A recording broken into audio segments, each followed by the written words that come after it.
So this is the darkest time of the year here up north. But we have plenty of light in Stockholm, in the streets, at home, and here. But that's not the case in many places in the world, as you can see. There's still almost 1 billion people lacking electricity worldwide. Still, one of the goals, universal goals, is to achieve universal and clean electrification by 2030. So how can we do that? How can we help these people get electricity in a socially, financially viable way and climate friendly? Welcome to our discussion here in Stockholm. Welcome Madrid, and welcome you there following the streaming event. My name is Josephine. I work for the Nordic Environment Finance Corporation, and my colleague in Madrid is Ash Sharma. Hello, Ash. Can you see us? Hello. Okay. Good afternoon from Madrid. Great.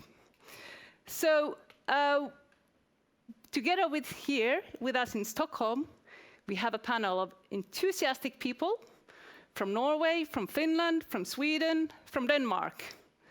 And in Madrid, we also have one representative from Sweden and one from Africa.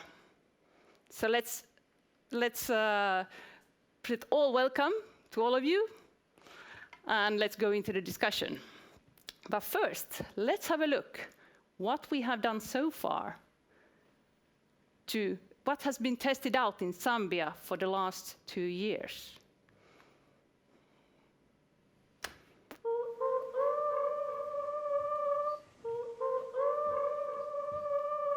So if you live in the country, it gets stuck. Zambia is quite challenging from a demographic perspective. So it is very difficult for the state to provide services to rural areas.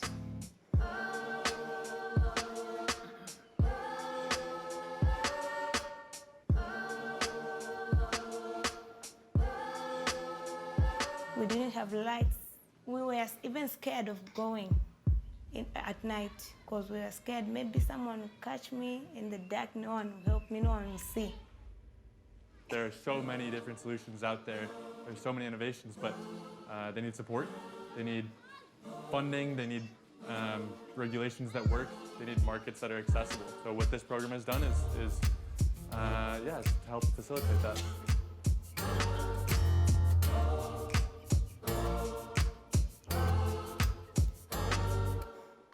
For companies, Beyond the Grid Fund is a wonderful mechanism that allows for de-risking the businesses and allows them to actually go into the market and access more finance. The Beyond the Grid Fund Zambia has been instrumental for us launching and scaling so quickly here. It's a solar home system designed for customers who are off-grid.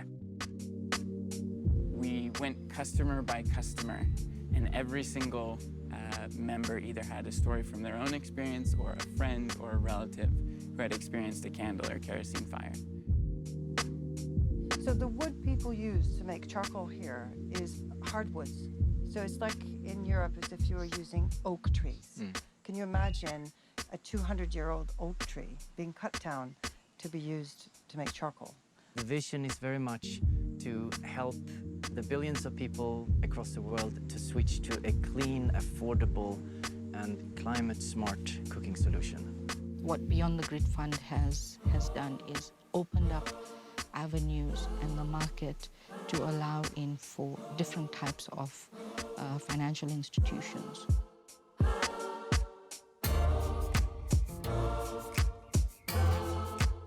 This is a system that enables customers to purchase our products and pay slowly. And then after a period of time, it becomes yours.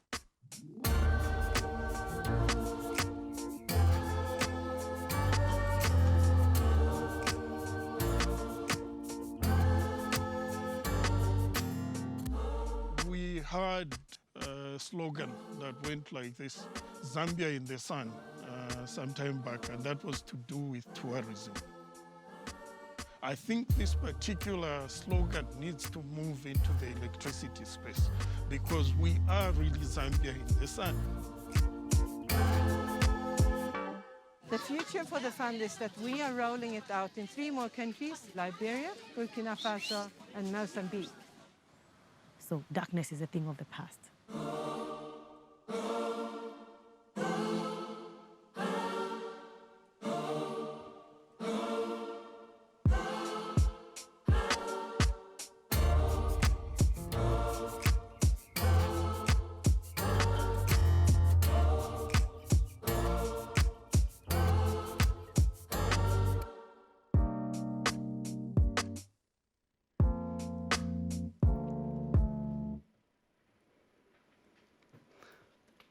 All right, that was a peek view into the Beyond the Grid Fund for Africa, a new program that was set up as a follow-up of Beyond the Grid Fund from Zambia that started 2 years ago.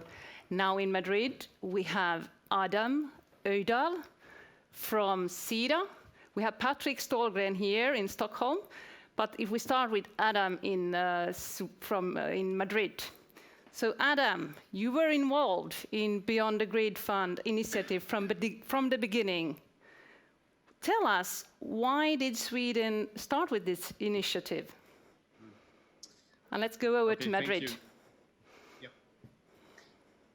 Thank you. So back in 2014 or 15, when we evaluated what 50 years of Swedish development cooperation on the energy side had achieved, we concluded that we had contributed significantly to grid extension and energy generation capacity, and we had also been involved in setting up important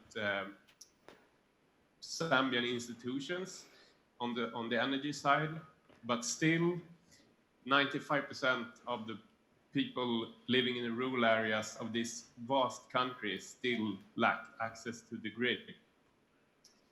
And it was around this time that Sweden joined the Obama administration's Power Africa initiative, where we committed to mobilize $1 billion in clean energy investments in sub-Saharan Africa over a 10-year period. It was also around this time we saw amazing developments in Eastern Africa and also a bit in Western Africa. We saw really innovative and fast-moving companies expanding their business in these areas with solar home systems on a pay-as-you-go business model, and that's why when we started to question ourselves, like how can we incentivize these companies to come and establish their business in Zambia. And also for the companies that were already in Zambia, but maybe not to the scale that we wanted to see, how can we help them to scale up? And after a lot of work and after a couple of years, Beyond the Grid Fund for Zambia was what we ended up with, and now we're here.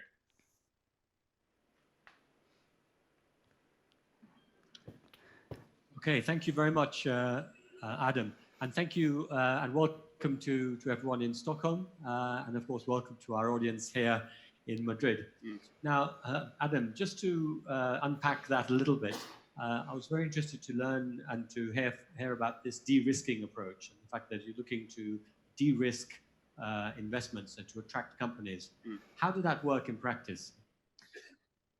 So in practice, to put it really simple, what Beyond the Grid Fund for Zambia does is that we pay these companies that we have contracted a small amount per connection that they deliver in rural and peri-urban areas in Zambia.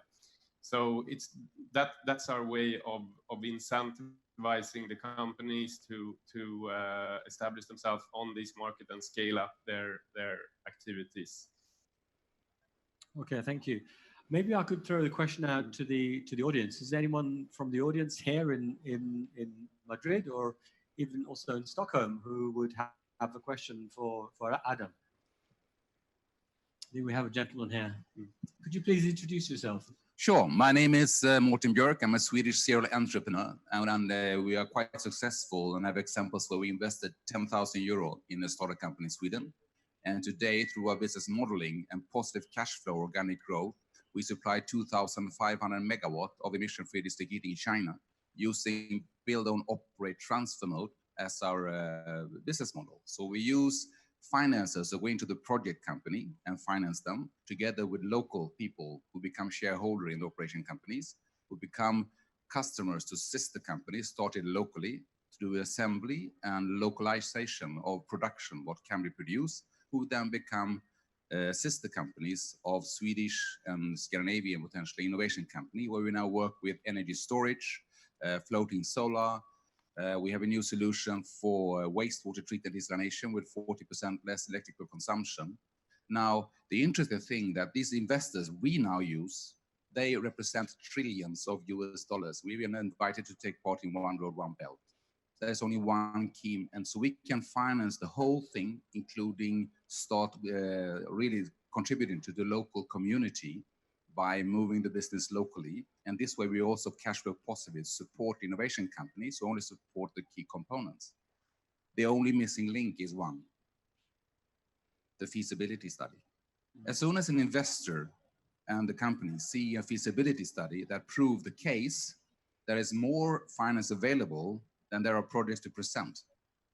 So my question is, how can we scale up funding for feasibility studies? Because in that way, we can feed the whole value chain with positive cash flow organically, at the same time as we can provide the solutions to the end users to less cost the users fossil fuel and create entrepreneurship locally. So my question is, that's my question. How do we scale up feasibilities?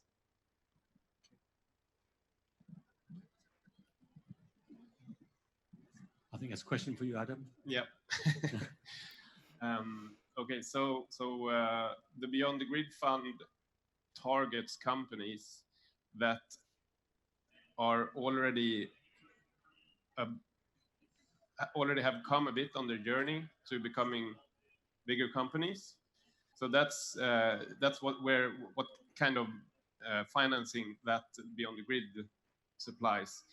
But as Sida, we also have funding, or we support financing mechanisms that support companies earlier in the process.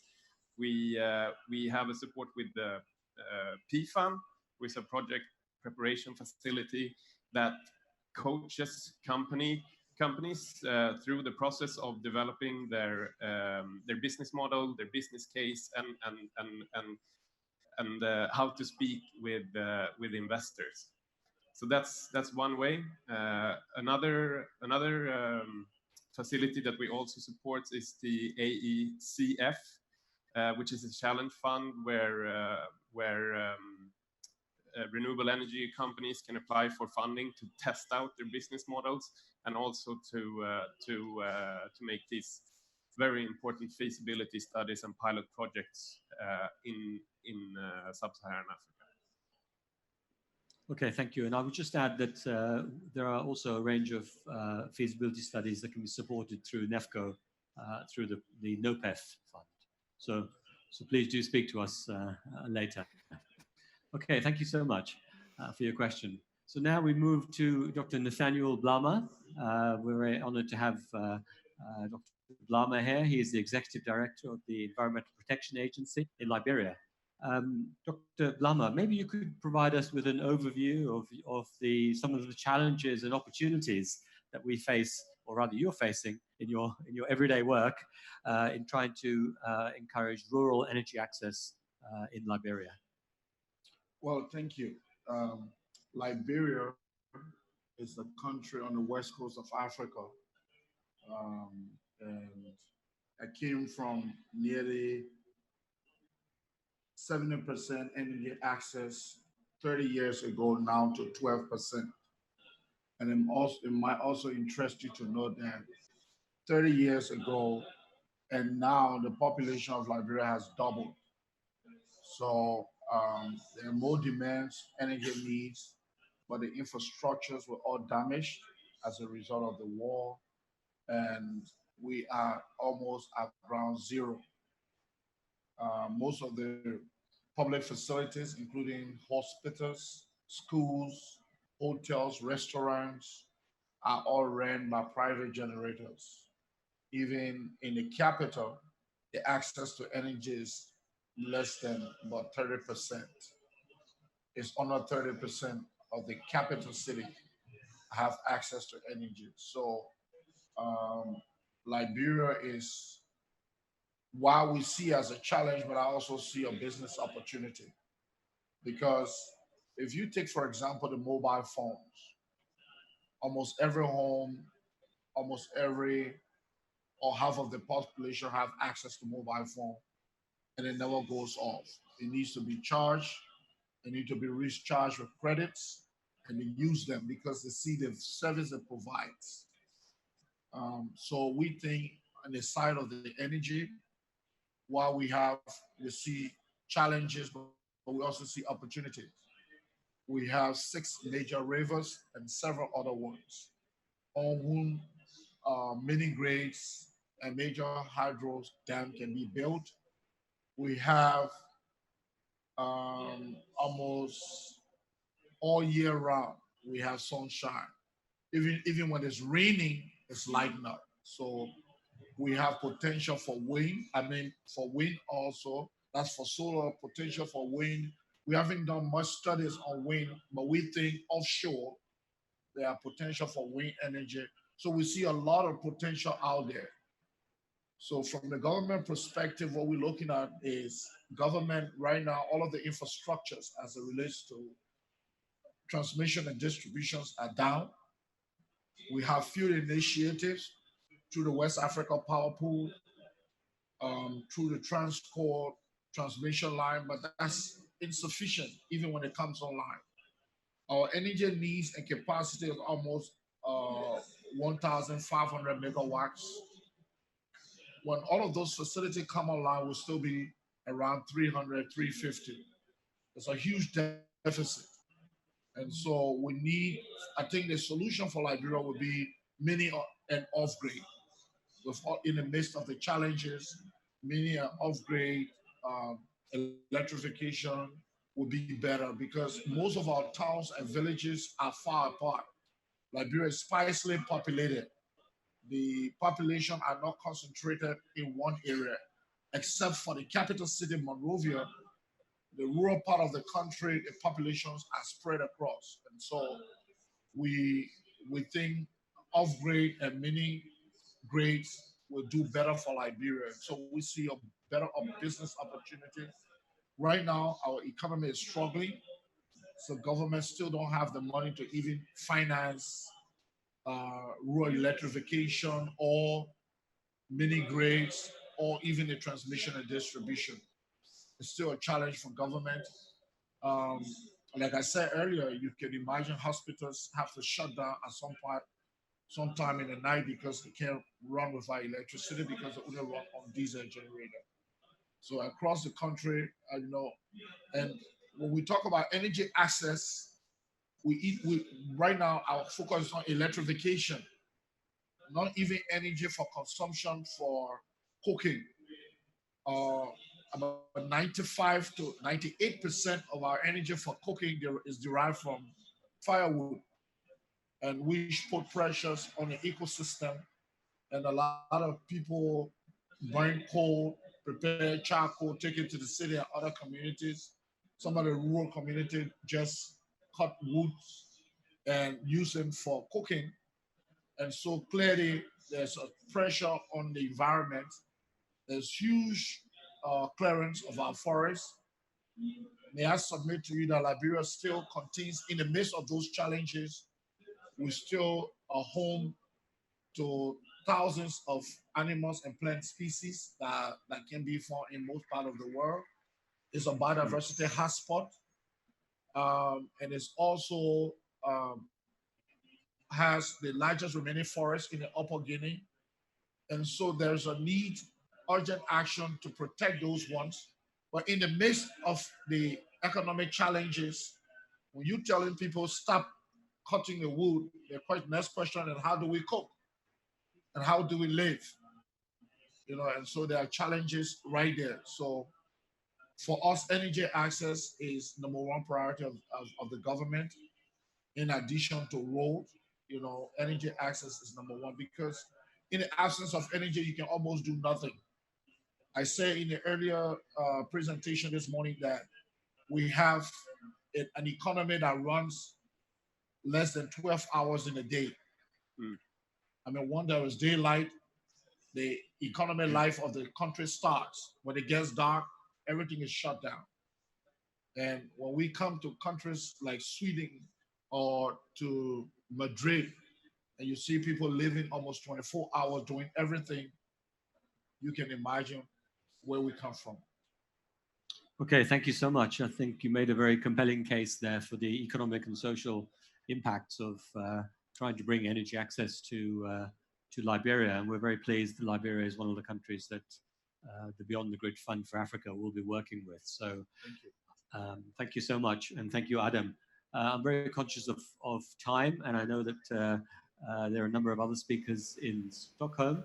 So I'd like to thank both of you and the audience here, and I'll pass you back to Josephine in Stockholm. Okay, thank you, Ash. Thank you, Ash. He was talking about cooking. Here we have a good example of a cooking stove that is really clean, and we have some popcorn here, so you are welcome to taste some of those. Those are not from Africa, I think. But anyway, 800,000 people so far getting access to energy in Zambia. How have you actually been able to prove that? Meria Lakso, you come from REEEP, who is the Renewable Energy and Energy Efficiency Partnership, who's actually implementing the program Beyond the Grid Fund in Africa. Meria has had made a master in South Africa before joining REEEP, so she has some knowledge about the circumstances there as well. Can you a little bit explain what kind of challenges have you met when starting the implementation, and how have you actually measured and verified the results? Yes, thank you. So one of the early challenges we had in developing this type of program was ensuring accountability, so making sure BGF is really meeting its objectives. So how do we measure that? We're contracting service providers to deliver energy services in Zambia, and they are selected for funding based on business models for serving the Zambian markets. So our role as REEEP is to make sure that those customers are really being signed up for the services and that the business models servicing them are still viable. So we had the challenge to set up the frameworks to monitor all this and make sure this is happening. So we would need to understand how many customers have been served. We understood that just reporting by the companies wouldn't give us the sufficient proof that this is actually happening. And for understanding viability of the business models, we would need to be really well informed as fund managers. So we need to manage quite a lot of information and data, regardless of how we implement this. So we address this through automatizing a lot of the reporting from the companies. And this was really one of the key ways we have been able to set up an efficient but robust way of managing this fund. And in terms of how we measure and verify, so the fund is focused on social and environmental impact. And we're measuring the energy services that are provided by the companies on a multi-tier framework for measuring energy access. So we ask the companies to demonstrate how their products are meeting these criteria. And together with their sales, we could then understand how they are improving energy access in Zambia. And we have done technical assessments for all these systems to confirm that they meet the criteria. And I mentioned that we automatize reporting from the companies. So this means we have developed a system called Edison. It links directly with the systems that the companies themselves use for tracking sales and repayments from their customers. And this means we have the same data that the companies have. So this gives us really good trust in the numbers that we're seeing from them. So it's a key aspect for increasing transparency. We really understand who the customers of the companies are. We collect data on who they are, where they're located, what types of systems they have, and how they may keep their repayments. So this is really a key aspect of transparency. We can verify the customers. And we also publish data online. We get data every day from the companies. So there's a public dashboard available online that everybody can see. So that's one of the key aspects, I would say, for verification. Great. And you have apparently a lot of female customers as well. So how does this Beyond the Grid actually affect their lives? Well, so 35,000 approximately currently the customers are women, and a lot of them are there are a lot of beneficiaries that are women, so these are women primary customers that we are tracking in this system. So obviously these are also often families where the only parent is a woman, so they would be the head of the household. Getting energy helps women as much as men, but it's definitely a good solution for a one parent family. And one of the companies is selling a cook stove as well as part of the package. So this is really a product that is especially beneficial for women. Great. Good, thank you, Maria. We also have a couple of private companies or investors here with us. We have heard about how Sida actually supports this initiative. And here we have Tom Eriksson from Differ Group. You are partner and CEO. And we have Christopher Falsen from Trine. Welcome. Trine is a crowdsourcing company. But let's start with you, Tom. Actually, Differ Group is one of the companies that owns one of the Zambian companies who is now working with the Beyond the Grid Fund in Zambia. So can you a little bit tell me, what is your business model? Okay, so Differ is a company based out of Oslo, Norway. It's sort of a hybrid between an advisor and an investment company, and we're experts in distributed energy solutions. To say a little bit about Differ's point of departure, we're taking our starting point from two major technology-driven shifts that have occurred over the last decade. The first one is on solar energy, and the fact that solar energy is now the cheapest form of energy for most of the demand for electricity in the developing world. That's fantastic. It's a revolution, and gives us a really lifesaver in terms of the climate aspects. The other shift that is equally important, it's also of universal relevance, but it's in particular important to the underserved and energy poor populations of the developing world. And that is the fact, or it comes from the fact that price of solar energy and price of energy storage has dropped over the latest decade, say 80–90%. At the same time, the cost of distributing power from plants to users has not seen the same drop in cost. So if you look at the cost of providing a household with a decent electricity service through a grid connection today, that will cost you about $4,000 per household.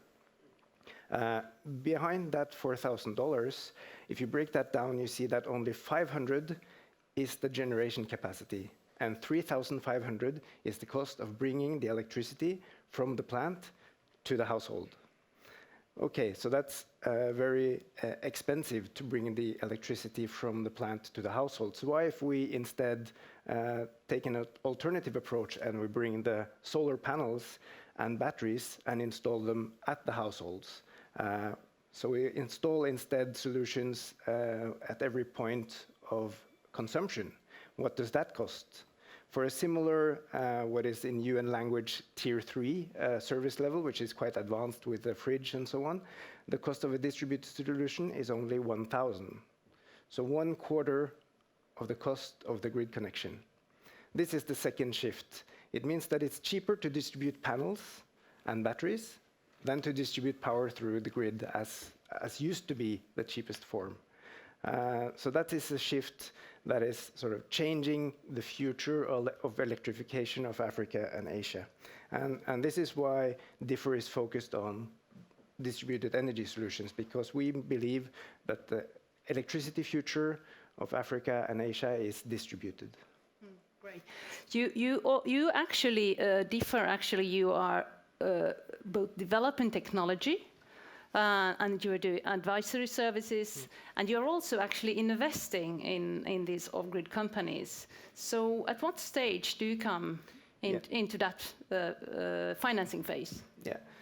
So DIFR has also worked with many different companies. As you say, we invest in different companies that target the distributed energy market of developing countries, because we believe that this is going to be a huge market. We see already exponential growth, but this market is going to be huge, and it's the future of electrification. So we invest both in enabling technologies, which is generation solutions, solar home systems, super efficient appliances, energy storage solutions, but also in companies distributing or providing electricity services on the ground. So one of our key investments there is Vitalite Zambia, which is one of the companies supported by Beyond the Grid Fund. And how have you seen? When did you establish the Vitalite? Yeah, so we're typically an early stage investor. So we're typically among the first or the first private equity investor in the company, which was the case also for Vitalite Zambia, where we went in as the first, call it professional investor, back in 2014, just after the company was established. And we're still actually the only external investor in that company. So it's still majority owned by the local entrepreneurs, which is great. And we would never be able to be there without support from Beyond the Grid Fund, which is taking down the cost of building up a company. Obviously, for these solar home systems companies that offer solar home systems on a pay-as-you-go basis, as we say, you provide them with access, and they pay it down over maybe a period of 2 years. That means that first you have to invest in developing sales and distribution and after-sales service capacity, and then you get payments on that investment over a period of 2 years or longer, which means that you need some kind of risk alleviation in the beginning to be able to grow the company to a substantial or a relevant size without going bankrupt on the way. And Beyond the Grid Fund has been crucial in that for Vitalite. And Vitalite now has some 130 employees, some 50 distribution hubs, and 500 agents. And it's now, with support of Beyond the Grid Fund, covering most of the Zambian country, and is growing healthy, and has become a fantastic company that has provided some 50,000 solutions to customers, impacting some 250,000 people. Okay, thank you, Tom. Thank you, Tom. Then we have Christopher, Trine crowdsourcing company. You have a slightly different business model. Yes. So would you like to tell us a bit more? You are also in the off-grid market, but... Absolutely. I mean, Trine started now 4 years ago. It's actually exactly almost 4 years ago we did our very first pilot. As you can see on the picture here, we connect investors and entrepreneurs or projects. The very first pilot was actually a test to see, okay, well, if we have an entrepreneur, in that case it was Kenya, that needed capital for an installation, would we be able to raise capital from the likes of you and me in order to launch that project? And it took some hours for it to be fully funded. And on the basis of that, we raised equity to our company to build the platform that we have today and the company we have today. So in about 4 years now, we are soon to pass 2 million people getting access to energy through us. That is also like deployment is 30 million euros have been deployed. And this is through the really, it's now above 10,000 investors that put small sums from 25 upwards towards the 50,000 euro. So for us, we said, well, okay, we know that financial markets, we know that people using their own private savings want to do something concrete about climate change and the development goals as well. And we know on the other side that, I mean, daily we have incoming questions from companies from Colombia, Kenya, Liberia, Zambia, and so just connecting them is our place in this value chain. We are 21 today, based in Gothenburg, in Stockholm, and also in Nairobi. Nairobi being the hub for East Africa. What's happening now, the biggest change, so to speak, in the market now is that the majority of our portfolio today is solar home systems, which is similar to this. But we're now seeing a huge growth in what is also commercial industrial, which is larger installations where offices and farming and more of the commercial clients are now moving from diesel generators to solar as well. So rapid change and also very interesting. I think Vitalite, one case that came up, that is an interesting case where they probably monitored by REEEP, equity investment from you guys. We have invested debt and Sida with guarantees, right? So I think an ecosystem is being built up. For us, we had a framework pilot with Sida for a debt guarantee. That was also an important instrument for us to take early risk. So it's really like a network of players to make this reality. Yeah. So you say you have some 10,000 people have already invested in your funds. What kind of return can you promise them, and how do you keep them happy? Yeah, it's an interesting one, right? Because we are, and it's always like that when you do something that has never been done before. When you introduce a financial product that in one way should be compared to your fund or equity investments that you have on the side, but also contributing with both a carbon offsetting and social impact dimension to it, it makes it hard to compare. So what we've said is that in order to really reach scale and not only have a couple of million euros, but really reach the trillions of dollars needed, I mean, in this market alone, you say the number is $600 billion that is needed to reach universal access to energy.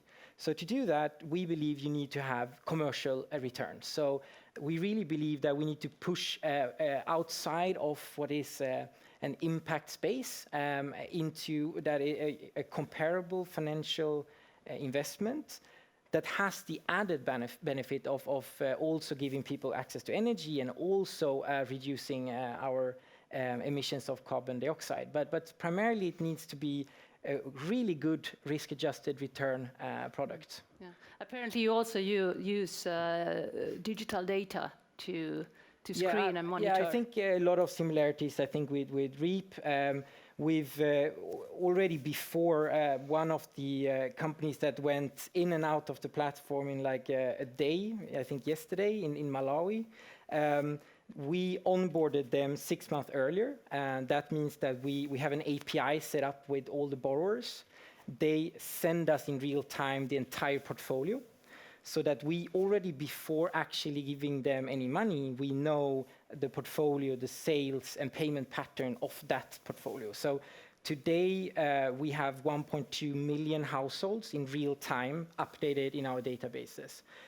So if you plot that on a map, you can see with GPS coordinates where these systems are on the ground, which, I mean, 3 dimensions, right? This one makes us being able to take more risk earlier, because we can assess companies earlier than if you look at financial statements. But 2, we can also give more back to investors with impact reports that are specific. And 3, we can monitor. Otherwise, I mean, monitoring 1.2 million households is quite tough manual work. So this makes it possible to do this. Yeah.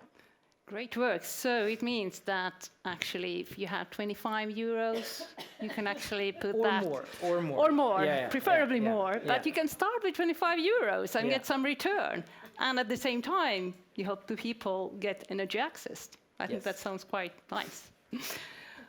Great, thank you, Tom and Christopher. Let's turn a bit to Helle Lindegaard from Denmark. You're head of trust fund management at NEFCO.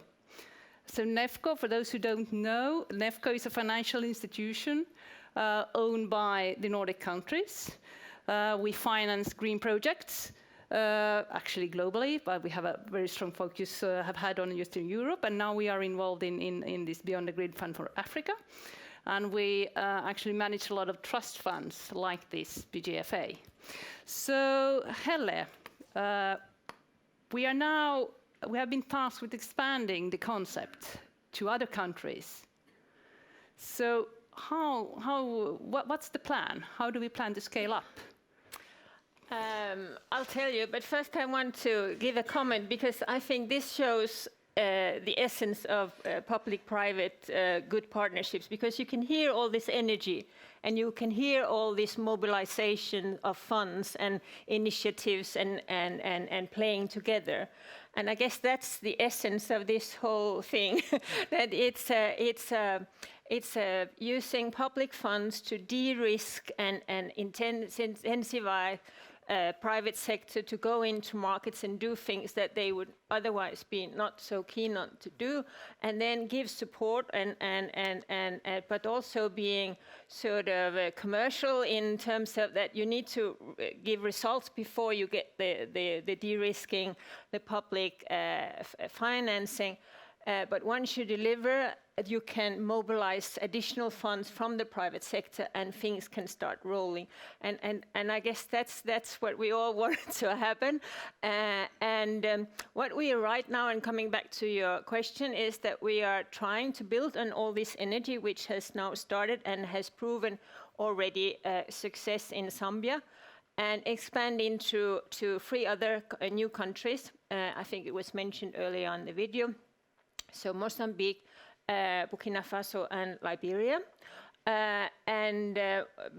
While doing this, we are reaching out to stakeholders in an effort to understand what's going on in the individual countries, because you cannot just export something. Obviously, you need to listen to, like here we have our colleague from Liberia, to the Liberian circumstances, what's going on there, how are things organized, and how do Liberia want things to be organized in their country. And I guess that's maybe one element we haven't touched upon yet, which is also, I think, an important element in this concept, is that we are having in Zambia a very well-working task force where not only Sida and players involved in this initiative, but also other donors in this energy access environment are taking active part in helping building the framework, the regulatory and whatever is needed for things to work and for businesses and support their efforts in creating a market. So we are doing now a market scoping where we are working with the local authorities, energy authorities, and also having workshops reaching out to you guys, but also other energy service providers who may be interested in joining in and doing something in those 3 new countries. And Ash and Kaye, who is here, my colleagues, they have been at those workshops, and Merja, you are the driver from REEEP of those workshops, and they have been very taking in a lot of interest, and there have been many people who have been engaging in that. And another thing we are doing there is that we try to, of course, listen also to the experiences we have had and learn from lessons we can already see there are to be learned in Zambia. Great, thank you. Thank you, Helle. Then maybe some words then to Patrick. You are from Sida. Your colleague already told how it all started. How do you see now, how will this continue? What are the next steps? You see already we have a pilot project that has pretty nice results. What are the future plans for Sida? Yes, thank you. And of course, I agree very much with the description that you give, Helle, about the energy and what is at the bottom line, the driving mechanism here, where you use public and private funding working hand in hand. And as you know, Sida is a Swedish international development agency, which has 50 plus years of development cooperation. And we firmly believe that the partnership with the private sector is the essence of how we're actually going to reach the SDG goals, not only in energy, but also in other sectors, water, health, around agriculture, and not to mention the challenges that we see in urbanization moving forward. We have the biggest wave of urbanization just around the corner, with 600 million people moving to cities in Africa coming up. So there are huge challenges that private sector and public institutions and taxpayers' money can be used. Now, obviously, Sida is extremely proud to be part of platforms such as the Beyond the Grid for Africa and Trine, and we're really, really grateful for the work that you do.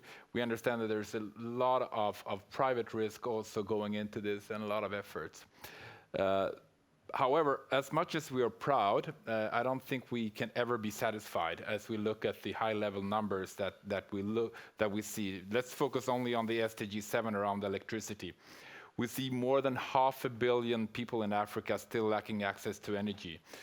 We have about 900 million people still using traditional cooking solutions on a daily basis. Of course, the effects are tremendous when it comes to deforestation, when it comes to the situation health-wise, for women, for children, completely deploring and absolutely non-acceptable considering the tools that we have. So I think that the challenge going forward is very much building on these experiences, building on these excellent cooperations, looking at the foundation of the business models that we have, for example, in Beyond the Grid, where we are looking already at how we can use that business model now and take it into the clean cooking space, for example, and develop a similar model around how to de-risk and how to work with incentives that brings private capital, private investors along the way to solve these solutions. So the challenges remain huge, and I'm quite confident that we will continue working with some of the actors around here today. Sida's role is very much around pushing the boundaries to the next level, asking everybody to take new risks, looking at, for example, people in refugee camps and situations where we have people that have left their homes. It's a very, very volatile situation, and we still need to reach out with private sector investments to solve also their problems in a cooperation with the end users. So there's a tremendous work to be done, and I'm very proud to represent Swedish taxpayers' money in a responsible way in this endeavor. Great, thank you very much. I think we are running out of time. Maybe we have some time for some question. The people in Madrid will probably need to leave. They will actually go and pick up the UN Global Climate Action Award today. That was for the Beyond the Grid Fund for Zambia. So REEEP and Sida representatives are in Madrid. They will be there at in a short while. So maybe we say hello to Madrid. If you have still questions, please come back with those. We still have a couple of minutes, and if you have questions from here, please raise your hands. Okay, well, thank you very much from Madrid, and maybe just to say thank you also to the audience here. I hope you find it to be an interesting session. Thank you so much, Stockholm. Okay, bye, Madrid. Thank you. And so we had some. I think, Patrick, you put together very well. And I remember when my kids were small, we were watching this Bob the Builder. Can we fix it? Well, we cannot fix it all, but we can help at least part on the way and help these people getting light so that, for example, this little girl can study. Something that is natural for us, but not for people around the world. Now, I would like to invite everybody to our networking. We have some refreshments coming in, and you have a great chance now to speak with our people from NEFCO, from Trine, from Sida, from REEEP, and from DIFFER, and ask them and really get into that. How did they do it? How did they dare to go in there? What kind of risk? Oh, we have a question here. Surgeon. My name is David Kaye, Ongo. I'm from Uganda. I have a general question. First of all, I want to applaud all the efforts by all the organizations and trying to see that you bring light where the moon has failed during the night. If I may borrow your words from Denmark, you said that using public funds to de-risk or decarbonize. And then you said that from the national grid, the trend is moving from the national grid to the battery. My question is, how do you see the government dancing to this global tune from the environment-friendly energy production? Because, you know, Africa has been generally under hydropower and charcoal, cutting down the trees. How has the government responded, and how do you see the government responding towards this environment-friendly energy production? Yeah, no, that varies, obviously. I think it's a change of mindset because the large-scale energy generation project and the grid project is something that has been done by the government, by the national utility, while off-grid electrification is mainly done by private companies. And I think letting go of the control is something that is a bit scary for some governments. But you see that countries are coming around to see that that's a positive development. It's cost efficient, it's fast, it's clean, it's 100% clean. So there are many positive elements. We've written a report that you can read find on our webpage, which is called Cheaper, Cleaner, Faster. And there you have a small case study on Togo, for instance, which has developed a very good plan in terms of an overall electrification strategy, where they've put a lot of emphasis on distributed energy. And from my perspective, before you sort of started with grid electricity and you took the rest with distributed solutions, I think you have to turn that around, and I think you need to think we do as much as possible with distributed solutions because it's the cheapest, the fastest, and the cleanest. What is not possible with distributed solutions, that's what you do with the grid. So it's a different way of approaching it, and I think people are coming around to it, but yeah, there's some barriers in different governments. Maybe the answer from Patrick. Yeah, thank you, David. Just to say that we're looking at Uganda as a country to come under the Beyond the Grid for Africa framework, and really the issue that you raise around the political understanding of distributed solutions raises the whole question of capacity building and knowledge sharing with our national utilities and policymakers in this space. And that is something we also work with in parallel with the hands-on solution-oriented, more kind of immediate solution-oriented programs. At the end of the day, as Tom also mentioned, there is not one silver bullet here. It needs to be brought into a broader national energy plan, where in the case of Uganda, hydro, of course, has always been and remains a very strong component. And now that you've also have your oil and gas situation that is changing very much the dynamics of the country, of course, that needs to be brought into the discussion. So it's different pieces being brought to the puzzle, but it's a tremendous change thinking the way that Tom explained it from the bottom up, starting with the cheapest alternative, which is the distributed solution. Thank you very much. And now we have some network again. At 6 p.m.